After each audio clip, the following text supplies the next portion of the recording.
ఉమ్మడి కరీంనగర్ జిల్లా స్థానిక సంస్థల అధికారులతో తెలంగాణ రాష్ట్ర 2వ ఆర్థిక సంఘం సమీక్షా సమావేశం కరీంనగర్ కలెక్టరేట్ ఆడిటోరియంలో నిర్వహించారు. ఈ కార్యక్రమంలో finance commission chairman Sirisilla Rajaiah, collector Pamela Satpathy, Smita Sabharwal మరియు ఉమ్మడి కరీంనగర్ జిల్లా అధికారులు, మున్సిపల్ కమిషనర్లు, చైర్మన్లు పాల్గొన్నారు.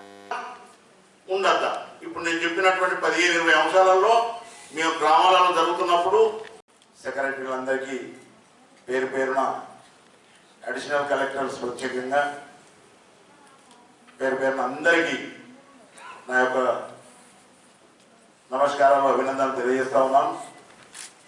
ఇది కేవలం ఒక రివ్యూ మీటింగ్ లాగానే, రివ్యూ మీటింగే. ఫైనాన్స్ కమిషన్ యొక్క బాధ్యతలు ఉన్నాయి. గ్రౌండ్లో జరుగుతున్నటువంటి ఇబ్బందులు ఏమున్నాయి అవి తెలుసుకొని ఒక చక్కని రిపోర్టు ప్రభుత్వానికి అందజేసే సవరణలు చేయడం, ఆ 73-74 సవరణనే ఒక్క కుటుంబమైన పరిపాలన చేయడం కాదు, రిజర్వేషన్ రొటేషన్ చేయాలని, ఆర్థిక పరిపుష్టి జరుగుతుంది తప్ప గ్రామ పంచాయతీలు నిలబడవని భావించడం జరిగింది.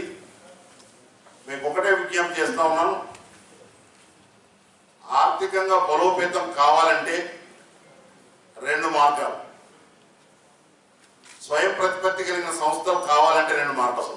మీరు ఎంతమంది నమ్ముతారో నమ్మరో వేరు ఉంచడం, కానీ రాష్ట్రం బలంగా ఉండాలి అంటే జిల్లాలు బలంగా ఉండాలి, మండలాలు బలంగా ఉండాలి, గ్రామ పంచాయతీ బలంగా ఉన్నప్పుడే రాష్ట్రం టోటల్గా బలం ఉంటుంది. అన్ని రాష్ట్రాలు బలంగా ఉన్నప్పుడే దేశం బలంగా ఉంటుంది. ప్రజాస్వామ్యబద్ధంగా ప్రజాస్వామ్య ప్రక్రియ బలంగా ఉండాలి. ప్రజాస్వామ్య ప్రక్రియ అంటే అధిక సంఖ్యలో జనం చురుగ్గా పాల్గొన్నప్పుడే ప్రజాస్వామ్య ఫలాలు సామాన్య మానవునికి అందుతాయి. అది నా విశ్వాసం, అది నానుడి కూడా, అది సైంటిస్ట్ చెప్పిన మాట. దానికోసం please like and share, subscribe to BCN Telugu News. Please like, share and subscribe to BCN Telugu News.